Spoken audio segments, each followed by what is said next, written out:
Court ने सुनाया फरमान तो खिल उठी मुस्कान, माया को मिली राहत, विरोधी हुए आहत, माया को राहत। नमस्कार, आपके साथ मैं अतुल अग्रवाल हूं। पहले आय से अधिक संपत्ति का मामला, फिर ताज कॉरिडोर मामले में अदालत से मिली राहत। बेशक इन दोनों ही मामलों के समय काल से अच्छा खासा फासला हो, लेकिन कुछ चीजें कॉमन है। पहली बात यह कि इन दोनों ही मामलों की जांच देश की सुप्रीम जांच एजेंसी सीबीआई कर रही थी, जिस पर केंद्र सरकार का अख्तियार होता है। दूसरा, दोनों ही मामलों में जब फैसला आया उस वक्त देश अजीब सियासी संकट से गुजर रहा था और उन अजीबो गरीब हालात में बीएसपी सुप्रीमो मायावती केंद्र सरकार के साथ खड़ी थी। लिहाजा मायावती जी को इलाहाबाद हाई कोर्ट की लखनऊ बेंच से राहत तो मिली, लेकिन समय काल और दोस्ती का यही डेडली कॉम्बिनेशन बार बार महत्वपूर्ण सवाल खड़े कर रहा है। कोर्ट ने सुनाया फरमान तो खिल उठी मुस्कान, माया को मिली राहत, विरोधी हुए आहत, माया को राहत। इस मुद्दे पर बात करेंगे। हमारे साथ समाचार प्लस न्यूज नेटवर्क के मैनेजिंग एडिटर श्री अमिताभ अग्निहोत्री जी हैं दिल्ली स्टूडियोज में। हमारे साथ सुधीर भदौरिया जी जुड़ेंगे। आप बहुजन समाज पार्टी के बहुत बड़े नेताओं में से एक हैं। इसके अलावा लखनऊ आपको लेकर चलेंगे।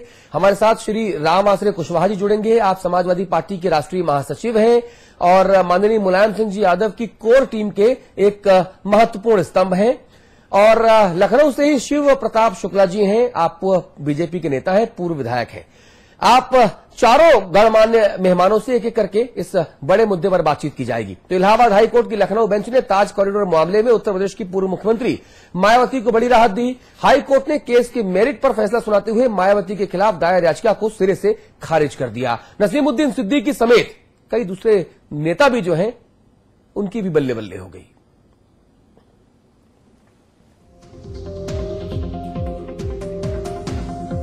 सुबह से ही इलाहाबाद हाईकोर्ट की लखनऊ बेंच पर मायावती के विरोधियों और खुद बीएसपी के कई नेताओं की निगाहें लगी थी। हर कोई इंतजार में था कि आखिर अदालत मायावती के बारे में क्या फैसला सुनाएगी। और जब फैसला आया तो मायावती के खेमे में खुशी की लहर दौड़ गई। ताज कॉरिडोर मामले में 7 याचिकाएं दायर की गई थी, जिनमें कहा गया था कि मायावती पर आपराधिक केस चलाया जाए। कोर्ट के सामने मायावती की ओर से कहा गया कि राजनीतिक वजह से याचिकाएं दायर की गई हैं। हाईकोर्ट ने मेरिट के आधार पर ताज कॉरिडोर मामले में मायावती के खिलाफ कोई दोष नहीं पाया और सभी याचिकाओं को खारिज कर दिया। कॉरिडोर मामले में जिसमें कि मायावती जी का प्रोसिक्यूशन हो, पॉलिटिकली मोटिवेटेड रिट पिटीशंस हैं, मैलाफाइडी इंटेंशन से फाइल की गई हैं। ऐसे लोगों ने फाइल की है जिन्होंने चुनाव खुद लड़ा था, या तो जो ऐसे लोग हैं जो वकील थे और बाद में स्टैंडिंग काउंसिल बन गए सरकार की तरफ से, ऐसे लोगों ने रिटें फाइल की थी और ये रिटें मेंटेनेबल नहीं है। सतीश चंद्र मिश्र ने कोर्ट में कहा कि मायावती के सामने ताज कॉरिडोर की फाइल कभी रखी ही नहीं गई।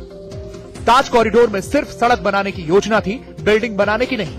उन्होंने बताया कि ताज कॉरिडोर मामले में सुप्रीम कोर्ट ने साल 2007 में 4 मुकदमे खारिज किए थे। मिश्र ने कहा कि ताज कॉरिडोर मामले में सीबीआई भी मायावती के खिलाफ कोई गलती नहीं निकाल पाई। सीबीआई ने भी रिपोर्ट में कहा था कि अधिकारियों ने गलतियां की थी। मालूम हो कि साल 2003 में पर्यावरण विभाग की मंजूरी के बगैर ही ताज कॉरिडोर योजना चालू की गई थी, जिसमें करोड़ों रुपए के घोटाले के आरोप लगे थे। अब आपको बताते हैं कि ये पूरा मामला था क्या। ताज कॉरिडोर का उद्घाटन मायावती ने साल 2002 में किया था। इसमें ताजमहल के आसपास के इलाकों का सौंदर्यीकरण करना था। इसके लिए 17 करोड़ रुपए जारी कर दिए गए और बिना पर्यावरणीय क्लियरेंस के काम शुरू भी कर दिया गया। इसके अगले साल यानी साल 2003 में सुप्रीम कोर्ट ने इन आरोपों की जांच सीबीआई से कराने को कहा। सीबीआई ने प्रथम दृष्टया इन आरोपों को सही पाया और मामले में एफआईआर दर्ज की। 2007 में सीबीआई ने चार्जशीट दाखिल करते हुए मायावती और उनके करीबी नसीमुद्दीन सिद्दीकी पर फ्रॉड और आपराधिक षड्यंत्र का आरोप लगाया था। इस मामले में अदालत ने मायावती के पक्ष में फैसला किया है। वहीं याचिकाकर्ता ने अदालत के फैसले के बाद कहा कि इस मामले में वो सुप्रीम कोर्ट में अपील करेंगे। हम लोग इस याचिका को पिछले 4 सालों से लड़ रहे थे, तो इतनी जल्दी से तो हम लोग तो छोड़ने नहीं जाएंगे ही जाएंगे। बहरहाल अदालत के इस फैसले ने जाहिर तौर पर मायावती को तो राहत जरूर दी है। ब्यूरो रिपोर्ट के साथ अजीत त्रिपाठी, समाचार प्लस। चलिए, तो इस बड़े मुद्दे पर चर्चा शुरू करते हैं। हमारे साथ नामी गिरामी पैनलिस्ट में मौजूद हैं। सुधींद्र भदौरिया जी हैं, आप बहुजन समाज पार्टी के नेता हैं। रामाश्रय कुशवाहा जी हैं, शिव प्रताप शुक्ला जी हैं और हमारे मैनेजिंग एडिटर अमिताभ अग्निहोत्री जी तो हैं ही। सुधींद्र भदौरिया जी, बहुत खुश होंगे आज, आप खुश होने का मौका है कि इतना बड़ा मामला जो दुर्भावना से प्रेरित बता रहे थे सतीश चंद्र मिश्रा जी, वो आज खारिज हो गया। अब आगे केस नहीं चल सकता है, लेकिन जो जानकार हैं वो सीबीआई को कांग्रेस ब्यूरो ऑफ इन्वेस्टिगेशन या कंफ्यूज्ड ब्यूरो ऑफ इन्वेस्टिगेशन फिर से कह रहे हैं आज।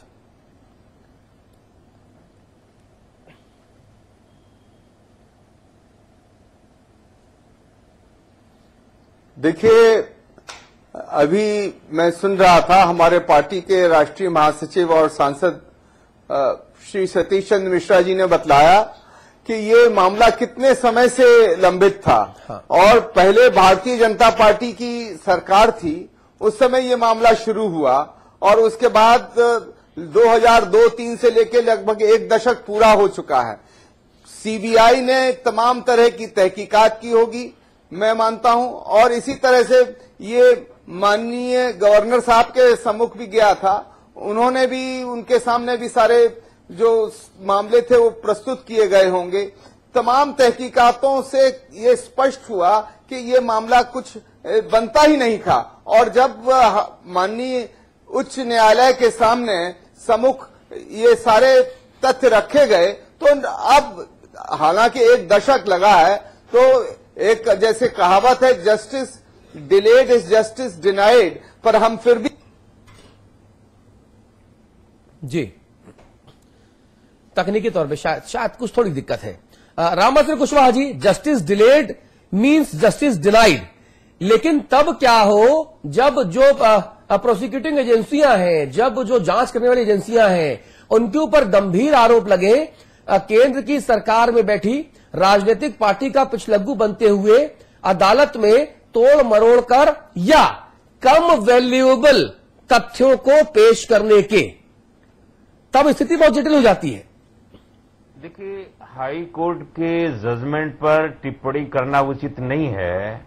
मुझे लगता है कि हाई कोर्ट हो, सुप्रीम कोर्ट हो या कोई भी कोर्ट हो, तथ्य के आधार पर फैसला होता है। मुझे लगता है ताज कॉरिडोर मामले में सारे सबूत अपीलकर्ता के द्वारा नहीं रखे गए हैं, जो मुझे लग रहा है, क्योंकि इस तरीके से जो लंबा चला और सभी को उंगलियां उस तरफ उठ रही थी और इस तरह जो राहत दी गई है, मुझे लगता है तथ्य की कमी रही है और सबूत नहीं रखे गए होंगे। तो मैं कोर्ट पर कोई टिप्पणी नहीं करना चाहता हूं। कोर्ट की कोई इसमें गलती नहीं है। नहीं, देखिए आप जो बात कह रहे हैं बिल्कुल सही है कि जो हमारी अदालतें हैं, जो विद्वान न्यायाधीश हैं, वो सबूतों, दस्तावेजों और तथ्यों के आधार पर ही फैसला देते हैं ना। इसीलिए जो जांच एजेंसियां हैं, इसीलिए कहा जाता है कि चाहे मायावती जी हो, चाहे मुलायम सिंह हो, वो सरकार के पास प्लेट में सजाकर बिना मांगे समर्थन देने जाते इसीलिए हैं कि शायद जो सीबीआई का जो डर है वो कहीं न कहीं इन दोनों राजनीतिक पार्टियों समेत कई दूसरी राजनीतिक पार्टियों को दिखाया जाता है।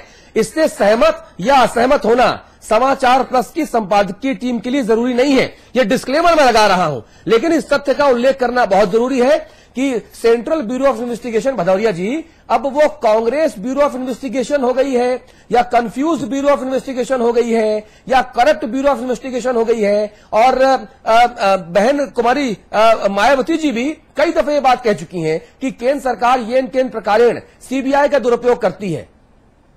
भदौरिया जी,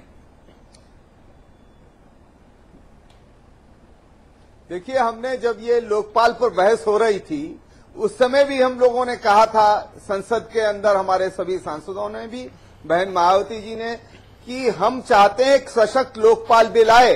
सशक्त लोकपाल बिल के अंदर सीबीआई को स्वायत्त किया जाए, प्रधानमंत्री को इसके तहत लाया जाए और जो सरकारी कर्मचारी हैं उनको भी इस लोकपाल के मातहत लाना चाहिए। तो जहां तक बहुजन समाज पार्टी है, उसका तो बहुत क्लियर स्टैंड रहा है और वो नहीं चाहती कि सीबीआई हो चाहे कोई हो वो राजनीतिक प्रभाव से प्रेरित होकर काम करे।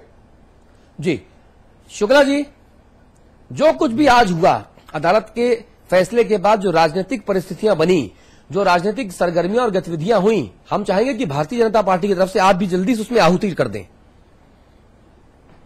देखिए, कुछ बातें तो आप स्वयं स्पष्ट कर दिए हैं कि सीबीआई का रूप इस समय क्या हो गया है, और सीबीआई ने अपने रूप के कारण ही ऐसी स्थिति में इस केस को ले जाकर खड़ा किया कि आज मायावती को कोर्ट के द्वारा क्लीन चिट मिल गया। इसके पहले भी सीबीआई ने उत्तर प्रदेश में डॉक्टर सचान केस में भी इसी प्रकार से किया था। हाँ। और उसने इस प्रकार से ले जाकर के अपना प्रस्तुत किया था कि इतनी चोटें लगने के बाद भी आदमी को यह कह दिया गया कि वो तो आत्महत्या कर लिया है। तो स्वाभाविक रूप से सीबीआई ने एकदम से लचर दलील अपनी रखी थी, और उसी लचर दलील का परिणाम है कि आज मायावती जी को कोर्ट को चाहिए साक्ष्य न मिलने की स्थिति में वह स्वाभाविक रूप से याचिकाकर्ता के पक्ष में तो कोई दलील देगा नहीं। तो इसी का फायदा मायावती जी को मिला है, लेकिन देश प्रदेश इस बात को जानता है कि मायावती जी दोषी है और उनको वो दोष से बरी नहीं करना। आप रहिए अमिताभ अग्निहोत्री जी, अभी तक की पूरी चर्चा और आज माननीय न्यायालय का फैसला, अलग अलग आरोप और उस फैसले की टाइमिंग, केंद्र सरकार के ऊपर जो संकट के बादल मंडराना, उसके बाद मायावती जी का बिन मांगे समर्थन दे देना, बड़े तेवर दिखाना कि साहब 9 या 10 तारीख को समर्थन तो मान लो वापस हो ही जाएगा, 10 तारीख को सुबह आना, 9 तारीख को गरजना, 10 तारीख को सुबह आना, मुस्कुराना और कहना कि नहीं समर्थन वापस नहीं लेंगे, फिर यह फैसले की टाइमिंग, सीबीआई की दलील, ये सब बातें क्या इंगित करता है? देखिए, कुछ चीजें राजनीति में ओपन सीक्रेट होती हैं। हाँ। मतलब उनको जानते सब है, लेकिन उनके ऊपर फिर भी शर्मा शुर्मी एक टैग लगा देते हैं सीक्रेट का। हाँ। लेकिन हाँ। जानते सब है। हाँ। रामाश्रय कुशवाहा जी भी जानते हैं, सुरेंद्र भदौरिया भाई भी जानते हैं और शुक्ला जी भी जानते हैं। कांग्रेस का कोई है नहीं सदस्य तो अलग बात है, अब नहीं तो वो भी समझते हैं, हमसे बेहतर तो वही समझते हैं, कांग्रेस वाले सबसे बेहतर जानते हैं। हाँ। 2007 में टीवी राजेश्वर वहां गवर्नर थे उत्तर प्रदेश में, उन्होंने मायावती जी के खिलाफ परमिशन नहीं दी सीबीआई को। सीबीआई चिट्ठी पत्री लेके गई कि हुजूर इसमें परमिशन दे दीजिए मुकदमा की, उन्होंने परमिशन नहीं दी, लंबे समय तक पहले तो लटकाए रहे, फिर अंत में रिजेक्ट कर दिया। उस वक्त भी हाहाकार मचा, रामाश्रय कुशवाहा जी की पार्टी ने कहा कि भाई ये तो कांग्रेस का खेल है। आजम खान ने खुलेआम आरोप लगाया कि कांग्रेस जो है राजेश्वर राव के थ्रू उस एक पर्दे के पीछे से मायावती को नियंत्रित कर रही है। खैर वो हुआ, उसके बाद ये मामला गया लटक जब, तो 6 या 7 पीआईएल दायर हुई लखनऊ बेंच में। कहा गया कि भाई सीबीआई और गवर्नर इनका रोल ठीक नहीं, नए सिरे से जांच के आदेश हाईकोर्ट दे। हाईकोर्ट खुद तो ताज कॉरिडोर में फीता लेके जाएगा नहीं नापने कि ताजमहल से एतमादुद्दौला की मकबरा तक की रूट पर जज साहब चले और एक एक ईटा पत्थर नापे, ये तो वो करेंगे नहीं। उन्होंने कहा कि भाई ठीक है, सीबीआई कागज लाए। सीबीआई ने जो कागज वहां पुटअप किया, आज भी जो फैसला है वो इस बात पर नहीं है कि उसमें भ्रष्टाचार कदाचार हुआ या नहीं हुआ, इस पर फैसला नहीं है। हाँ। हाई कोर्ट की लखनऊ बेंच ने अतुल ये कहा कि ये जो 7 याचिकाएं यह मांगते हुए आई हैं हमारे संज्ञान में कि नए सिरे से केस की इन्वेस्टिगेशन का ऑर्डर करें हम। हाँ। तो हमारे पास जो तथ्य रखे गए हैं वो इस योग्य नहीं है कि इस केस को रीओपन किया जाए। हाँ। यानी तथ्य रखता कौन है? सीबीआई। मैं एक उदाहरण देता हूं, 2 उदाहरण देता हूं, कुशवाहा जी उनको बेहतर समझेंगे। अमर सिंह जी के मामले में हाई कोर्ट ने कहा इकोनॉमिक ऑफेंस विंग से जांच कराइए। इकोनॉमिक ऑफेंस विंग से जांच शुरू हुई, थोड़ी सरगर्मी आगे बढ़ी, उसके बाद वो जांच ट्रांसफर हो गई ईडी को, इन्फोर्समेंट डायरेक्टरेट को। राज्य सरकार ने अचानक उसको कानपुर के बाबूपुरवा थाने के थानेदार को सौंप दी जांच। बोले ना, ईडी और इकोनॉमिक ऑफेंस विंग से ज्यादा योग्य ये थानेदार है हमारा, ये सब जानता है अर्थ का खेल है ना। ये पहले सेबी में ही था मानो दरोगा। उस दरोगा नसीओ ने 4 दिन के अंदर विद इन 4 डेज, जिसकी जांच में बड़े बड़े विशेषज्ञों को महीनों लग रहे थे, क्योंकि वो मामले मनी लॉन्ड्रिंग का था, सैकड़ों कंपनियां, सैकड़ों दस्तावेज, हजारों बैलेंस शीट। रामाश्रय जी, उस दरोगा में इतनी भारी प्रतिभा, उसको नोबेल के लिए रिकमेंड करिए सुधींद्र जी, शिवप्रताप जी, रामाश्रय जी, जिसने 4 दिन में कहा मैंने सब पढ़ लिया, केस खत्म है, फाइल आगे बढ़ो, बोले इसमें एफआईआर लगा दी। अब हाय तो जी, जांच एजेंसी की बात बता रहा हूं। एक मसला आया सुप्रीम कोर्ट के सामने, एक देश के बड़े नेता के आय से अधिक संपत्ति का मसला आया। मुझे याद है सुप्रीम कोर्ट के जजेस ने टिप्पणी की थी, सीबीआई के वकील से कहा, सुधीन जी, कुशवाहा जी, सीबीआई के वकील से कहा कि मैं ये नहीं समझ पा रहा हूं आप किसके पक्ष में हैं और किसके खिलाफ आए हैं, क्या करने आए हैं आप हर तारीख पर नई भाव मुद्रा में प्रकट हो जाते हैं कोर्ट में, आप कोर्ट का समय खराब करते हैं। 19 तारीख पड़ती है तो आप कहते हो रामाश्रय जी गलत है, अगले महीने की 19 पड़ती है तो कहते हैं रामाश्रय जी तो बहुत भले हैं, किसने कहा गलत है? तो कोर्ट ने एक टिप्पणी की थी, कोर्ट सीधे तो नहीं कह सकता कि यू आर पॉलिटिकली मोटिवेटेड, लेकिन कोर्ट ने कहा था कि हमको लगता है कोर्ट के बाहर की कुछ गतिविधियां हैं जिनसे आप प्रभावित होते हैं।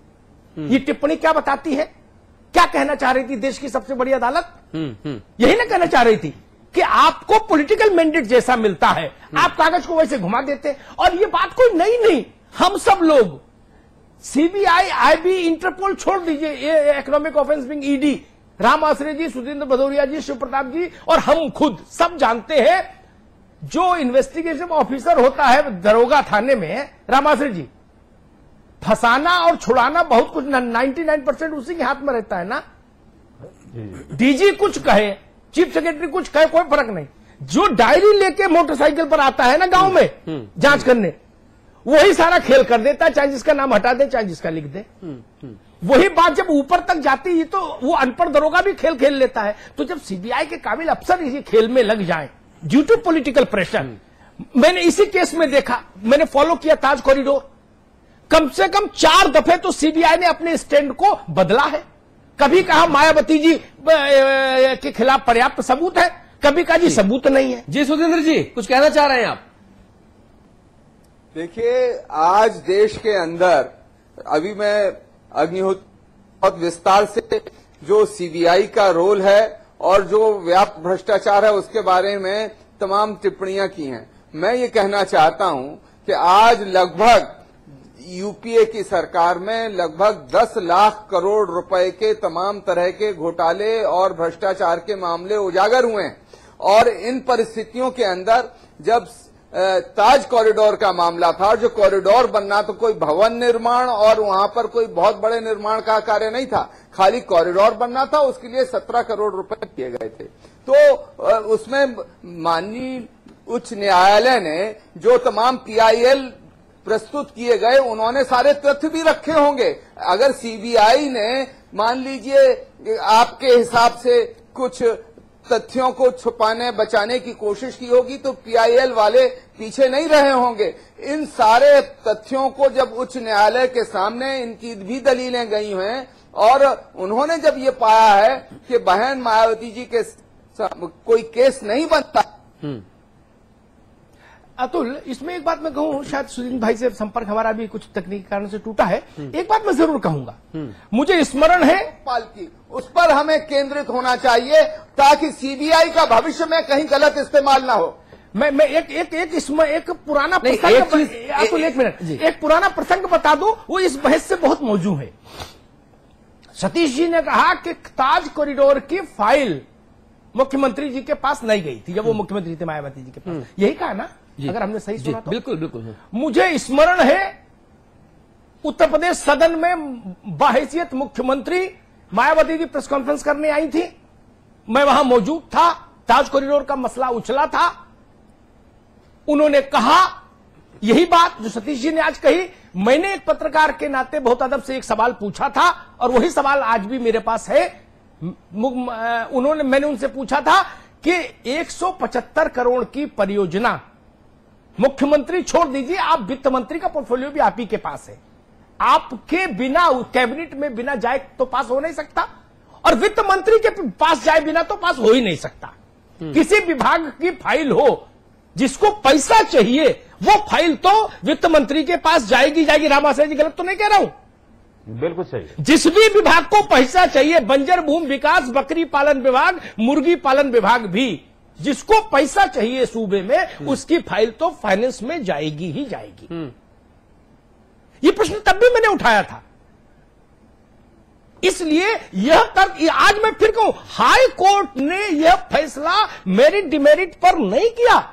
हाई कोर्ट ने कहा कि जो पिटीशंस मेरे सामने हैं और जो तथ्य मेरे सामने हैं, वो तथ्य इस बात की इजाजत नहीं देते कि केस को रीओपन किया जाए। नहीं, अच्छा, यहां से एक बात बहुत साफ हो रही है भदौरिया जी कि अब कम से कम जो मध्यावधि चुनाव की अटकलें माननीय मुलायम सिंह जी लगा रहे थे, कयास लगा रहे थे, अब वो नहीं होने जा रहे। केंद्र सरकार अब सुरक्षित है। चूंकि मायावती जी खुश है तो केंद्र सरकार सुरक्षित है। देखिए, केंद्र सरकार सुरक्षित या असुरक्षित अपने कर्मों पर होगी और अपने बल पर होगी। इतने अच्छे कर्म है केंद्र सरकार के, सीबीआई का इतना बढ़िया इस्तेमाल कर रही है। दो धुर विरोधी सपा बसपा को साथ लेकर सरकार चल रही है। अब इससे अच्छे कर्म और क्या हो सकते हैं?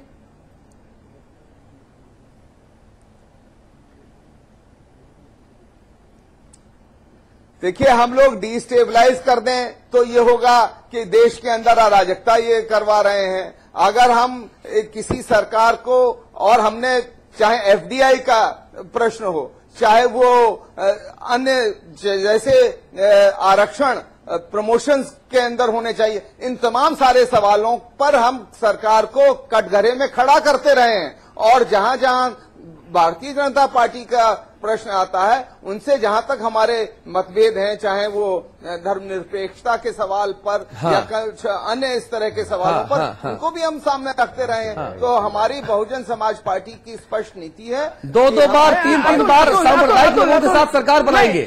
ये तो एक तरह का वो है, मतलब सैद्धांतिक बात है जो सुनील जी कह रहे हैं। मैं प्रैक्टिकल बातों में कहूं, उसमें दर्शक को ज्यादा अच्छा लगता है और शायद अगली बहस के लिए हमारे मित्रों को भी कुछ उसमें इनपुट मिलता है। मुलायम सिंह जी को मुख्यमंत्री बनवाया काशीराम जी ने।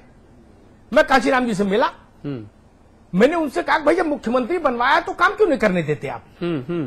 आप वहां जाके वीवीआईपी गेस्ट हाउस में बैठ जाते, वहां एक ही कुर्सी होती है, सीएम खड़ा रहे और आप बैठकर हिसाब पूछते हैं, ये ठीक नहीं। तो उन्होंने हंसे वो और उन्होंने कहा मैं मजबूत सरकार नहीं चाहता, मैं मजबूर सरकार के पक्ष में रहता हूं हमेशा। काशीराम जी की फिलोसफी थी।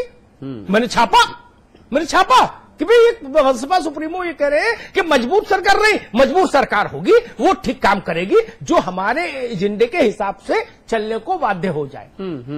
ये भी एक फिलोसफी है, ये फिलोसफी रही है बसपा की। और आज मैं तो कहूंगा, गांधी अगर कहीं होंगे, वैकुंठ से देख रहे होंगे, तो वो मनमोहन सिंह जी पे परम प्रसन्न होंगे कि दो विपरीत गामी ध्रुव भारतीय राजनीति के, उत्तर प्रदेश की राजनीति के, दोनों वो मनमोहन सिंह जी की सरकार से बराबर खुश। राम आश्रय जी भी गदगद, सुधींद्र भदौरिया जी भी गदगद, मुलायम सिंह जी भी प्रसन्न, मायावती जी भी प्रसन्न, और दोनों कह रहे स्थिर सरकार देंगे, देश को प्रगति के रास्ते पे ले जाएंगे। और बताइए इससे अच्छा क्या हो सकता है? और ये राम राज्य की जो दशा है, ये निर्मित तब हुई जब मनमोहन सिंह जी ने दोनों दलों से समर्थन नहीं मांगा। अपने मन से राम राज्य बनाने की लालसा मन में संजोए दोनों दलों के मुखिया समर्थन पत्र लेकर हाजिर हो गए दरबार में। कुशवाहा जी, सवाल उतना ही मौजूद आपके ऊपर भी है। देखिए, बहुत स्पष्ट है अतुल जी, और सबसे पहले तो मैं धन्यवाद करूं अमिताभ जी का। इतना शानदार मेरे मन की बात ही बोलते हैं, और वो बात हम नहीं कह सकते हैं जो इन्होंने कही है, और यही यथार्थ है। और ये जो आज का हमारा टॉपिक है, मायावती जी को जो राहत कोर्ट से मिली है, तथ्य के अभाव में मिला होगा, और जो अपील करता है सुप्रीम कोर्ट जाना चाहते हैं, अभी उनका आ भी रहा था कि मिस्टर पांडे हैं। अरे सुप्रीम कोर्ट भी जाके क्या कर लेंगे वो, जब प्रोसिक्यूटिंग एजेंसी ही तथ्य नहीं रख रही। कोर्ट में भी सीबीआई के यही कागज जाएंगे, वकील बदल जाएगा, क्या करेंगे? जब तक हाथी हाथ को आंखें न दिखाएगा तब तक यही आपकी राय से पूरा सहमत। कुशवाहा जी, एक बात मैं कहूंगा, रामाश्रय जी एक बात कहूंगा, सुधींद्र जी यहां मुझसे सहमत नहीं होंगे मेरे मित्र, लेकिन एक बात मैं कहूं, आज समर्थन वापस हो जाए और कल सीबीआई सुप्रीम कोर्ट जाए तो आप सीबीआई का तेवर देख लीजिएगा, लगेगा कि स्कॉटलैंड की पुलिस भी फेल और जेल भेजे बिना मानेगी, इंटरपोल भी फेल सीबीआई के तेवर के सामने। हाँ। शिव प्रताप जी गलत तो नहीं कह रहा शुक्ला जी? नहीं, बिल्कुल सही आप कह रहे हैं। आंध्र प्रदेश तो उसका उदाहरण है। आंध्र प्रदेश में तो वहां जगन रेड्डी 8 दिन में बंद हो गए, आज तक जमानत नहीं हुई जगन रेड्डी की, 8 दिन में बंद हो गए पाई रेड्डी की। और ये सीबीआई की खेल है और सत्ता यूपीए की खेल है। हाँ। नहीं, एनडीए के शासनकाल में तो सीबीआई का दुरुपयोग कभी नहीं हुआ। मुझे तो लगता है कि ऐसा नहीं हुआ होगा। नहीं, सबको लगता है, सबको लगता है। वही तो मैं कह रहा हूं, दरअसल राजनेताओं के साथ ये है ना कि साहब हमारी गाय गाय, सामने वाले की गाय ढोर। दिक्कत उस जगह पैदा होती है। भदौरिया जी,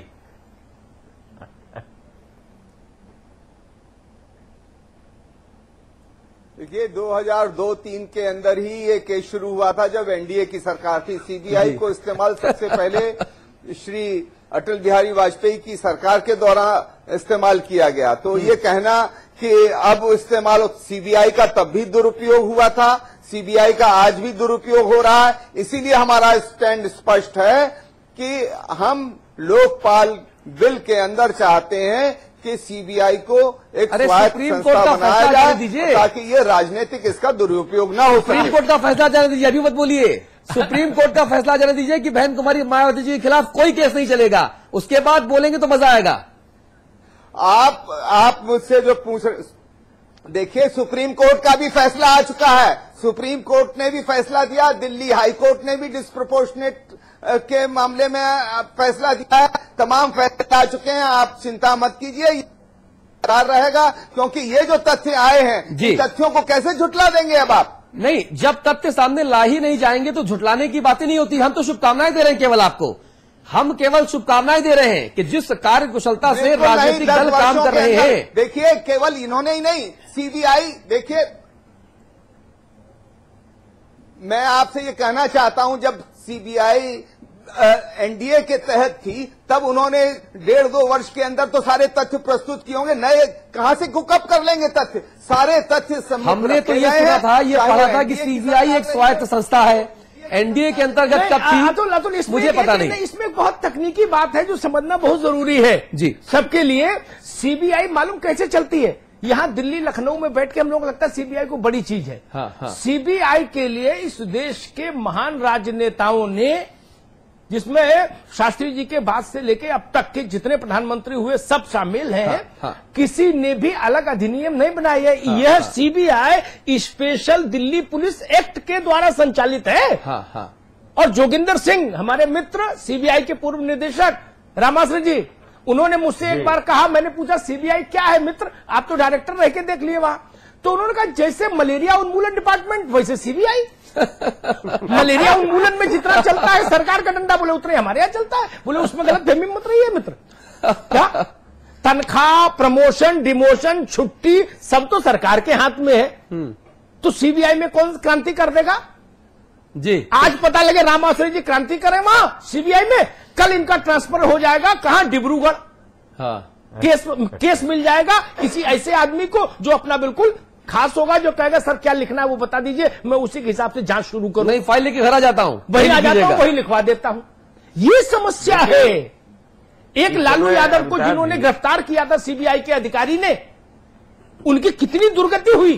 भला आदमी, ईमानदार आदमी, वो तो भला हो ममता बनर्जी का जिसने उसको रक्षा कवच दिया, और आज वो आदमी वहां विधायक है जी। कुशवाहा जी, फाइनल टिप्पणी। देखिए, मैं एक बात बता दूं, बहुत स्पष्ट हो चुका है। अब अपने अपने दल की बात सभी लोग कितना भी रखें, लेकिन एक कॉमन राय बन चुकी है। और मैं एक ही बात कहूंगा, इस हिंदुस्तान की अस्मिता को बचाए रखना है, राजनीतिक हो या ब्यूरोक्रेट्स हो।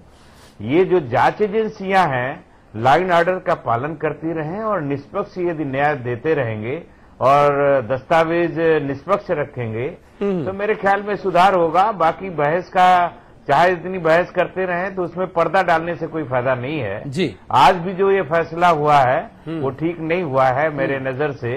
अब ये सीबीआई ने क्या खेल खेला, किसने क्या खेल खेला, आरोप तो लग रहा है कि मुलायम सिंह जी के ऊपर भी सीबीआई में एक केस लंबित है, आरोप लग रहा है। मुझे पता नहीं है, मैंने इसके बारे में रिसर्च नहीं की है। नहीं नहीं, केस तो है सुप्रीम कोर्ट में है। आज से अधिक संपत्ति का मामला तो दोनों पर है। नहीं, मैं इसीलिए कह रहा हूँ, नहीं मैं इसीलिए कह रहा हूँ ना, इसीलिए मैं कह रहा हूँ कि देश की जनता भ्रष्टाचार से तमाम दूसरे आरोपों से त्राही त्राही हलकान हुई जाए, केंद्र सरकार की लानत मलानत करती जाए, सिलेंडर की जगह आंसुओं से खाना बनाए, लेकिन सरकार रामराज होने का दावा करती जाए। क्यों? क्योंकि जब सपा बसपा एक साथ, जय हो सीबीआई का, 4-5 संस्थाएं इस तरह से और खुल जाएं, तो फिर तो लगता है कि पक्ष विपक्ष सब एक हो जाएगा। भदौरिया जी, फाइनल रिएक्शन।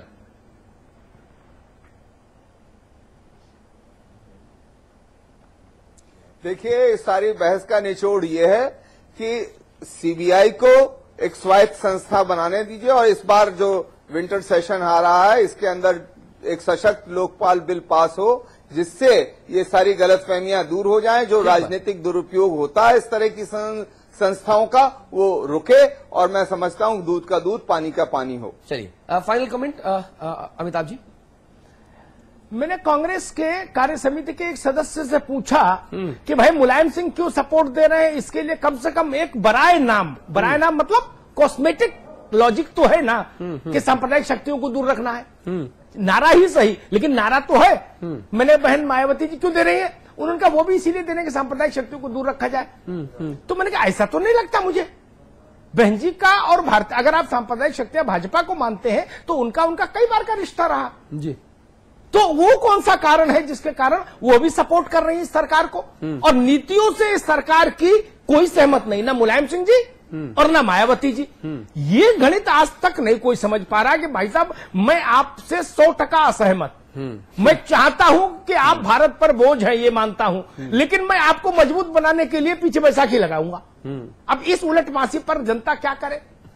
और सीबीआई, मैं तो कहता हूं सीबीआई को छोड़िए, सीबीसीआईडी क्या करती है प्रदेशों में, ये क्या किसी से छुपा है शुक्ला जी? सीबीसीआईडी क्या करती है? केस क्यों सीबीसीआईडी में ट्रांसफर होता है विजिलेंस में? उसका कारण होता है अपना आदमी फंसे, सीबीसीआईडी दे दो, आदमी पान खाता हुआ चमनगंज में घूम रहा है ठाठ से, 4 कत्ल किए, चमनगंज में घूम रहा है, मुंह जो बताओ दे रहा है, बोले ठीक है जो पार्टी है उसी का झंडा लगा लिया। ये नहीं होता क्या रामाश्रय जी? होता है ना? हाँ होता है ना सुधींद्र जी। मैं ये नहीं समझ पाया कि सपा के काल में जो लोग गुंडे रहे, अपराधी रहे, वो बसपा में आते ही निर्भय हो जाते हैं। निर्भय गुजर नहीं बता रहा हूं, निर्भय बता रहा हूं केवल, है ना। और बसपा के कार्यकाल के अपराधी सपा भले आदमी सपा के कार्यकाल में जेल चले जाते हैं। ये आखिर जांच एजेंसियों का दुरुपयोग का खेल है ना। अन्यथा जिस आदमी पर मुकदमा है 5 साल से 6 साल से जांच चल रही है, वो 5 साल जांच स्थगित कैसे हो जाती है? ठीक बात है। कोई उसमें मूवमेंट नहीं होता फाइल में, सरकार बदलती है तो 15 दिन में आदमी फिर जेल चला जाता है। इसका मतलब टॉप टू बॉटम, गंगोत्री से गंगा सागर तक जांच एजेंसियों का दुरुपयोग हो रहा है, चौकी से लेके और सीबीआई के दिल्ली स्थित मुख्यालय तक। बहुत अच्छी बात कह रहे हैं और जाहिर तौर पे इसको रोकना चाहिए, ये तो सैद्धांतिक बात हो गई।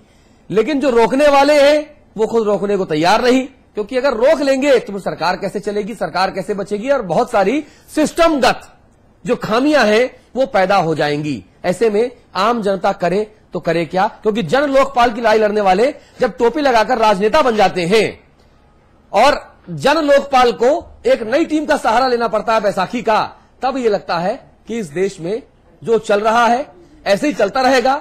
जो जितना बड़ा बेईमान वो उतनी बड़ी मलाई खाएगा, और जो जितना बड़ा ईमानदार उसकी कोई वक़्त नहीं होगी। शायद ये बहुत नकारात्मक थॉट जरूर लग रहे हैं, लेकिन जमीनी तौर पे हकीकत इन्हीं विचारों के इर्द गिर्द समेट कर रह जाती है। और इसीलिए जिन जिन के ऊपर आरोप लगते हैं, जो भ्रष्टाचारी हैं, सब मौज करते नजर आते हैं, राजा से लेकर कलमाड़ी तक, और चाहे अपराधियों की सूची गिना लें। दिक्कत इस बात की है कि दरअसल जो करने वाले हैं वो करना चाहते नहीं है। भदौरिया जी बहुत धन्यवाद आपका, कुशवाहा जी बहुत शुक्रिया, शुक्ला जी बहुत शुक्रिया आपका। अमिताभ जी आप बने रहेंगे, ब्रेक ले रहे हैं, उसके बाद उत्तराखंड की बात होगी।